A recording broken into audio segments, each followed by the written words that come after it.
This is how some begin to enjoy the hot springs, or rather, to start a new fight, while others receive gentle massages. In this way, everyone enjoys both the warmth of the waters and each other's company.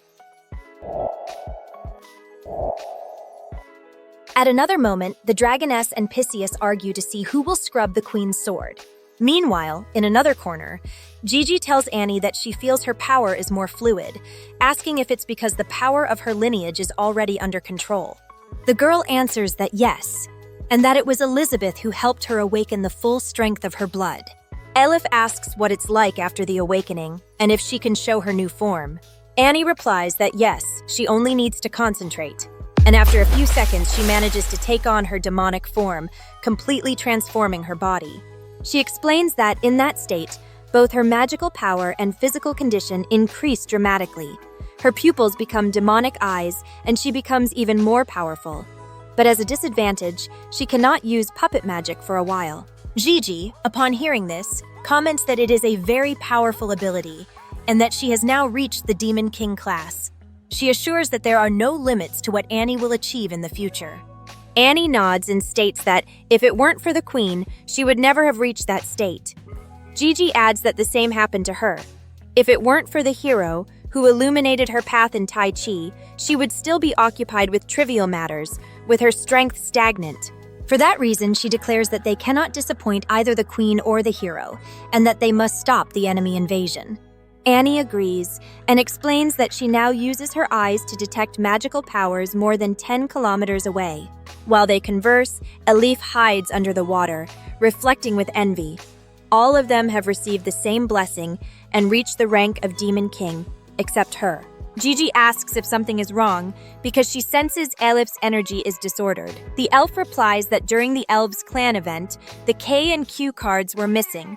Therefore, her father and she have been unable to advance in power. She clarifies that in reality, her father can already summon those cards, so the impact is not as great for him. But in her case, she has never used them, and she fears that in the battle against the demons, she will only be a burden. Annie scolds her, telling her not to speak like that. The fruit spa she prepared is already helping her a lot. Elif explains that they should actually thank Mr. Lepping, because he was the one who challenged her to distribute the fruits. That led her to devise the fruit spa. She thinks that the hero wanted her to distribute the limited fruits among everyone as preparation for the battle, but since each fruit has a different effect, distributing them fairly was difficult. Instead, by putting the juice in the spa, everyone can benefit. Gigi adds that they must not underestimate themselves, and not everyone passes the hero's test. Although Elif does not fight on the front lines, supporting them from the rear gives them peace of mind. Elif reflects that she is right. Mr. Lepping wanted them to cooperate, not compete. Each one has their role, and as long as she can contribute to protecting the continent, even from the back, she should be glad. So she stands up, thanks them for the encouragement, and confesses she feels more cheerful. Meanwhile, in the men's spa, Leaping comments that, as expected, being without anything in the water is best. Freeing oneself from restrictions on the body is truly relaxing. Uncle Boss questions whether they can really contemplate the hero's sacred body so freely, asserting that it is too daring. Lepping asks why they sit so far away and states that he will help wash their backs. Heimerdinger refuses, asking how he could tolerate such an action from the hero. He replies that he understands, but remembers that he had said they would be equal, and that everyone should enjoy the spa equally. He reflects that Elizabeth's authority remains strong, and that even separated in the spa, they do not dare neglect the boyfriend of the Demon Queen. Therefore, he concludes he must get closer to everyone. He gets up, decides it's done, and asks everyone to sit down, preparing to wash his companions' backs. King asks the Dwarf King if they should worry about that action.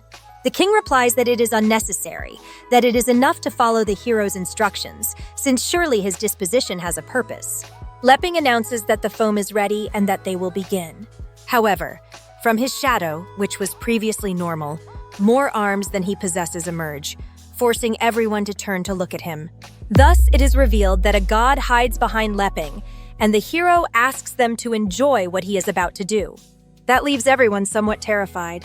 Nevertheless, the hero begins to move, and every gesture relates to his companion's swords. The more it progressed, the more relaxed they became. Until at one point, Leping reflects that they seem to have reached complete relaxation. Then he performs the How critical relaxation strike, causing his friends to fall overcome by the peace and tranquility received on their backs. Leping comments that his technique is not bad at all, laughs, and then thinks that as long as it's not in combat, he has much confidence in his everyday skills. He is glad to be able to show a bit of glory. On the other hand, at the hero's house, someone begins to approach. It was Alpha, who notes that there is no one there, and that it is a perfect opportunity.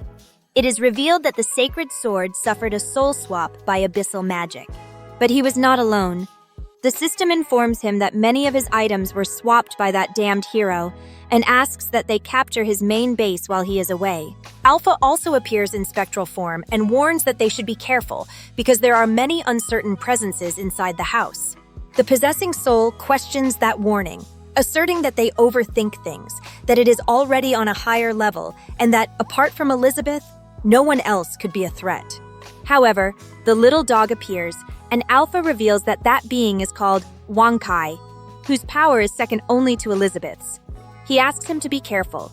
The dog, upon seeing the sacred sword, asks where it has been those days, because it has something important to tell it. The being asks what is so important, and Wankai replies that it has already begun, asking it to follow him. The possessing soul reflects that the dog did not realize it is controlling the body of the sacred sword, and that it will take advantage of that to investigate and obtain more information. So it decides to follow it to the house. There, the robot asks to open the door quickly. That annoys the soul, which complains about how it dares to give it orders, but convinces itself that it must resist a little longer. Upon opening the door, it encounters an unexpected scene. It wonders what is happening and whether it is a domain space. It is revealed that inside the house, a war breaks out. The soul suspects that the previous hero hid enormous military power in his home, since pieces from different board games fight, destroying each other or even crushing the smaller ones. The battle is fierce, and multiple mahjong tiles fall from above,